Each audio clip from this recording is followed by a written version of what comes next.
For some reasons, about 5 years ago, I became hypertensive and I was beginning to come down with symptoms of partial stroke.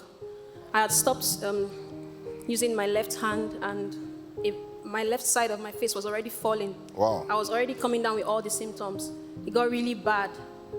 I think last year when I started coming to church, it was still bad. Every time I got stressed, I'll feel the symptoms again. So I was afraid of doing anything. For over a year, I wasn't working because I couldn't handle stress. So the normal stress that the normal person will handle, I would have it and my chest would swell, my face would start feeling numb again, and my hand, I couldn't use it.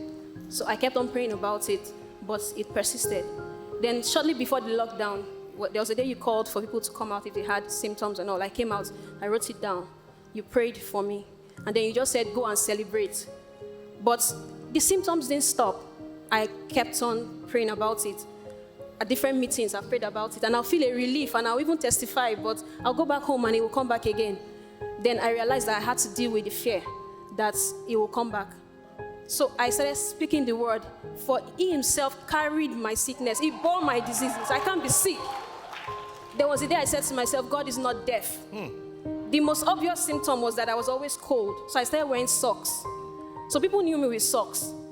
Then somebody teased me like 2 weeks ago and said, you and this your socks, stop wearing socks. I told her, but I didn't really tell her the exact reason why I started wearing socks. Because I didn't fall in love with socks. I was now wearing matching socks. I got used to it. It was my new normal. Then like 2 weeks ago, in my office, because I got a job, and part of the reason I didn't want to take the job was because I was afraid that if I was stressed out, I would break down. But I took the job anyways. That was just last month. Then last week, somebody walked into my office and said, this place is too cold.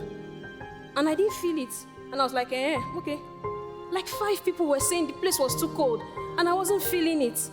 Then somebody now teased me and said, it's not because you are wearing socks that you're not feeling cold. Then I looked down and said, I'm not wearing socks. I wasn't wearing socks. I now decided to go through the whole week without socks. To see, I said I wanted to find out. Then on Sunday too, I came to church. And I was standing there by the choir side, and somebody said, are you sure you can stay in front of the AC because it's really cold? That was when I realized I was standing in front of the AC, and I wasn't shaking, I wasn't cold. My hand was not going numb. There was nothing wrong. So I told him, I said, I want to check something. And I explained to him why I stayed. And I stayed till the end of the service. I wasn't cold. All through the week, there was no after effect. My hand didn't go numb, my chest didn't swell. And now I don't have to wear socks. I don't have to be afraid. I dealt with the fear and my healing manifested. And with a grateful heart, I just want to say thank you, Jesus.